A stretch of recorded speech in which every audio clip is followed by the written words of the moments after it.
Education तक वो गायब हो जाते हैं। तो ये हमने एजुकेशन में देखा।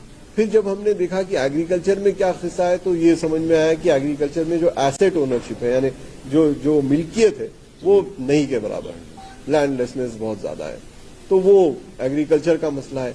फिर एक खास चैप्टर इसमें है, जो नया चैप्टर है, वो ये है कि राजस्थान की जो अपनी इंडस्ट्री है, जिसको हम क्रिएटिव इंडस्ट्री कहते हैं, क्योंकि राजस्थान का एक पस मंजर है पूरी दुनिया में, एक बड़ा कलरफुल, डाइवर्स, बड़ा इनोवेटिव स्टेट है। यहाँ के जो ताजिर हैं, यहाँ के जो आर्टिजान हैं, वो बड़े यूनिक है। उसमें भी बड़ी तादाद मुसलमानों की है। तो उसमें हमने देखा कि वहाँ क्या होता है, वहाँ की इकोनॉमी कैसे चलती है, उनकी क्या क्या दुश्वारियां हैं, वो एक बड़ा अच्छा चैप्टर है उसमें। और फिर हमने ये देखा कि इन सारे पस मंजर में जो अब हालात हैं मुसलमानों के, उनका फ्यूचर क्या है। क्यों राजस्थान जैसे स्टेट में, जहां पे मुसलमान शुरू से हैं, शायद जब से मुसलमान इंडिया में तब से हैं, तो अब उस स्टेट में इतनी ज्यादा डिस्क्रिमिनेशन, वायलेंस क्यों हो रहा है, और क्या ये सस्टेन रहने वाला है, या इसके कुछ सोल्यूशन हो सकते हैं। वो सोल्यूशन भी इस किताब में हमने कई सारे तो इसमें प्रोफेसर आमिरुल्लाह खान साहब ने जो बातें आपसे कही हैं, उसमें बहुत सी चीजें मालूम हुई हैं कि राजस्थान में हायर एजुकेशन में सिर्फ 2% मुसलमान हैं, सिर्फ 2% हैं। और उसमें ये बात भी मालूम हुई है कि जो हायर सेकेंडरी स्कूल में पार्टिसिपेशन रेट है, वो 6.55% गिरा है। और फिर जो मुस्लिम महिलाओं का दूसरे रिलीजन के महिलाओं से अगर आप कंपेयर करेंगे, तो उनका जो बॉडी मास इंडेक्स है वो 18.5 है। मुस्लिम बच्चे जो एनीमिक है, दूसरे मजहब के लोगों से आप कंपेयर करेंगे तो 60% मुस्लिम बच्चे, चिल्ड्रन एनीमिक है, 60%। और ये सबसे हाईएस्ट है तमाम रिलीजियस ग्रुप्स में। स्टंटिंग में आप देखेंगे तो 17% मुस्लिम बच्चे स्टंटेड है, ये भी हाईएस्ट है तमाम दूसरे रिलीजन से मिलाए तो आप। और उसमें ये भी बात सामने आई कि जो लाइफ एक्सपेक्टेंसी है, उसमें SC ST की लोएस्ट है, और फिर मुसलमानों का नंबर आता है। साथ ही साथ अभी आप प्रोफेसर आमिरुल्लाह खान साहब ने बताया कि जमीन जो है राजस्थान में SC ST से ज्यादा कम जमीन अगर किसी के पास है तो मुसलमान के पास है। इसीलिए लोग हम पर इल्जाम भी लगाते हैं कि आप जबरदस्त भाषण दे देते हैं।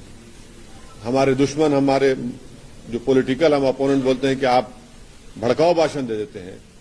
तो हम उनको बताना चाह रहे हैं कि वो भड़काऊ इसलिए कहते हैं क्योंकि हम फैक्ट्स पर बोलते हैं, आईना दिखाते हैं तो तकलीफ हो जाती है हमारे मुखालिफिन को।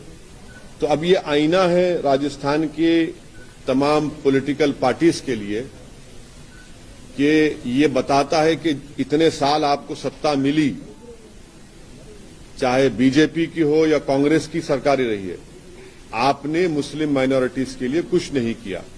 अगर कुछ किया होता तो इस रिपोर्ट के फाइंडिंग्स कुछ और होते। और हम तो ये कह रहे हैं कि आप इस रिपोर्ट को पढ़ लीजिए और पढ़कर आप बोलिए ये सच है या झूठ है। तो ये हमको आपको कहना था। और मेरी आपसे अभी कुछ पूछना है तो इसी मुद्दे पर पूछिए। दूसरे मुद्दे में बोल चुका हूं, कल बहुत बोल चुका हूं, तो उसको रिपीट मत कराइए। नहीं, एक मुकम्मल तो जान दीजिए, हमको नमाज भी पढ़ना है थोड़ी देर में। तो ये आपसे मेरी रिक्वेस्ट है, आप सवाल करने का आपको पूरा हक है और रहेगा, मगर मैं जो बात बोल चुका हूं उसको रिपीटेशन मत करवाइए। देखिए, अगर आप कुंडू कमेटी की रिपोर्ट पढ़ लेते, अगर आप सच्चर कमेटी पढ़ लेते, और अगर आप थोड़ा मुस्लिम महलों में फिर लेते जहां पर मदरसे और स्कूल हैं, मदरसों में बच्चे इसलिए पढ़ते हैं क्योंकि उनको इस्लाम का एक स्कॉलर बनना है, आलिम बनना है, मुहद्दिस बनना है, फकीह बनना है, मुफ्ती बनना है। दूसरा इसलिए पढ़ते मदरसों में क्योंकि सरकारों ने स्कूल नहीं खोला। यही बात उन्होंने वहां पर कही है। इस रिपोर्ट में भी कहा कि आप स्कूल नहीं खोलते। सरकार अगर स्कूल खोलेगी तो बच्चे बराबर जाएंगे स्कूल को। तीसरी बात यह है कि प्राइवेट स्कूल में, जैसा अभी आमिर साहब ने कहा कि जब एंट्री लेवल पर सब बराबर होते हैं, मगर जब आगे बढ़ते हैं तो फाइनेंशियल वेरवितौल नहीं होने की वजह से ये सबसे बड़ा फैक्टर है दलित, मुसलमान और आदिवासी के बच्चों के ड्रॉप आउट रेट का, क्योंकि उनके पास पैसे नहीं होते अपने बच्चों को पढ़ाने के लिए। तो वो इसीलिए आप देखते हैं कि इसीलिए हम कह रहे हैं कि प्री मैट्रिक स्कॉलरशिप बढ़ाइए। केंद्र में मोदी सरकार ने उसको रेस्ट्रिक्ट कर दिया, सिर्फ 9th और 10th क्लास को दे रहे हैं, जबकि ड्रॉप आउट रेट होता है प्राइमरी और लेवल से शुरू होता है, क्लास 3, 4 के बाद 5 के बाद ड्रॉप आउट शुरू होता है। तो मदरसे को फोकस मत बनाइए। मदरसे थे और रहेंगे, मगर आप स्कूल कितने खोरे सरकार वो देखिए। आप तालीम की बात कर रहे हैं, लेकिन एनसीईआरटी की किताबों में से जो भारत के पहले शिक्षा मंत्री थे मौलाना अबुल कलाम आजाद, उनका जिक्र तक हटा दिया गया है और किताबों के अंदर तब्दीली लाने नहीं। अबुल कलाम आजाद, मौलाना अबुल कलाम आजाद रहमतुल्लाह अलैह जी भारत के सबसे पहले एजुकेशन मिनिस्टर थे। ये तमाम आईआईटीज, ये सब इंडियन इंस्टीट्यूट ऑफ साइंस, इन तमाम की बुनियाद मौलाना आजाद ने डाली थी, और आज आप उनका ही नाम निकाल दिए हैं। तो ये ऐसा होता है ना, जिसको जलन होती है, हसद होता है कि अरे मेरा नाम नहीं आता, नहीं नाम निकाल दो उसका। भाई नाम निकालने से आपका छोटापन दिखता है। गांधी, सुनिए, गांधी को क्यों मारा गया?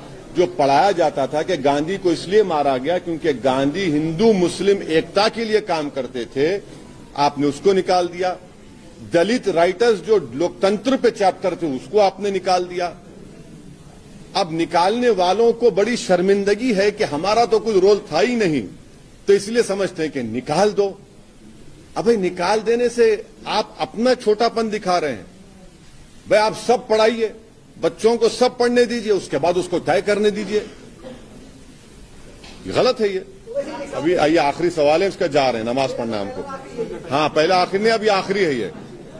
मैं ओबीसी कह रहा हूं कि आपने जो रिपोर्ट तैयार की है और जिन बुद्धिजीवियों ने रिपोर्ट तैयार की है, क्या आप लोकतंत्र के महायज्ञ में इस रिपोर्ट को जनता के बीच लेकर जाएंगे? जो अब चुनावी समरी उतरे तो आएगा दिखाएंगे कि सरकारों ने ये किया है, तो क्या लोकतंत्र? आप क्या समझ रहे, इसको मैं ले जाकर मेरे घर में ऊपर रख दूंगा कमरे में लिफाफे में बन के?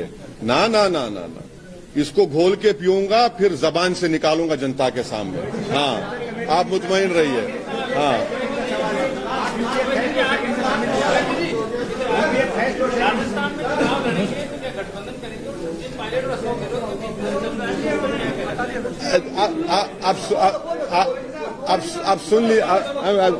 आप सुन लीजिए, सचिन पायलट हमारे दोस्त हैं, हमारा वो भी एमपी उसी वक्त बने, हम भी उसी वक्त बने। अब सचिन पायलट क्या करेंगे मैं क्या जानता हूं भाई। मैं, अरे दोस्त हैं, मगर वो अपना पॉलिटिकल फ्यूचर वो तय करेंगे। मैं अपना पॉलिटिकल पार्टी का काम कर रहा हूं, वो क्या करेंगे वो बताएंगे आपको, मेरे को नहीं मालूम। मुसलमान महंगी शादियां करता है, मुसलमान महंगी शादी करता है, 200-400 खाता है। हाँ, मैं तब्दीली लाना चाहता हूँ। जब सत्ता बदलेगी तब तब्दीली आएगी। तो आप मोदी या योगी के खिलाफ जो बातें करते हैं, हम खिलाफ चुनाव में लड़ेंगे जाके? किसके खिलाफ? मोदी जी के खिलाफ जाके वहां से चुनाव। हम तो चुनाव हैदराबाद में लड़के हराए ना।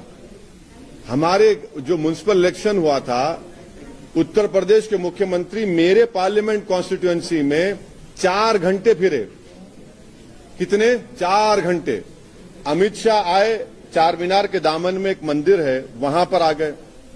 मैं आपको बता रहा हूं, आप रिकॉर्ड निकाल कर देख लीजिए। 4 घंटे मुख्यमंत्री फिरे, एक सीट नहीं जिता पाई बीजेपी को म्युनिसिपल इलेक्शन में।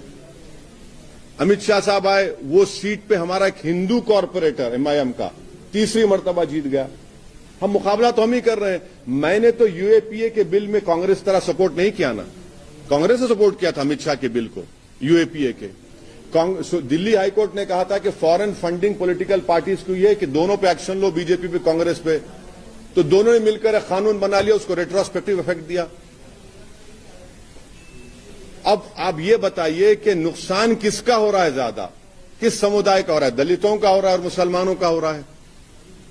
किसको मारा जाता है गोश्त के नाम पर? जुनैद और नसीर को मारा जाता है, बल्कि मारा नहीं, जिंदा जला दिया जाता है। अब बताइए किसका हो रहा है? ये रिपोर्ट क्या बोल रही है कि कौन सबसे नीचे है? कौन है भाई? सत्ता में तो आप रहे ना, मैं तो नहीं रहा, आप रहे हैं। आप बताइए फिर क्या हो रहा है? बिल्कुल लड़ते हैं, लड़ेंगे, क्यों नहीं लड़ेंगे? लड़ते हैं, लड़ेंगे, लड़ी तो रहे हैं, लड़ेंगे भाई, लड़ तो रहे हैं ना। पार्लियामेंट में खड़े के तो बोलते हैं, और हम जब पार्लियामेंट में भाषण देते तो बीजेपी के 300 एमपी के सामने हम खुल के बोलते हैं, ऐसा नहीं है कि झुक के बोलते। हाँ, नहीं नहीं, मैं समझ चुका हूं।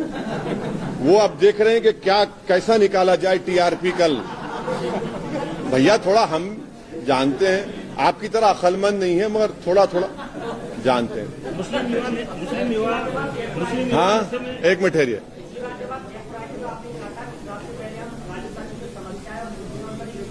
ये अरे अरे अरे अरे एक मिनट ठहरे। हाँ हाँ हाँ, वो भी आएगी, वो भी आएगी। अरे अरे मेरे भाई, कम से कम जो बोल रहा हूं पूरा तो कर रहा हूं ना, कोई दूसरा तो कर ही नहीं रहा है। सत्ता में आके भूल रहे हैं पूरे, अब उसके आप करेंगे, बिल्कुल करेंगे, बहुत सी चीजें हैं। Okay sir, thank you sir, बहुत शुक्रिया, thank you sir, thank you.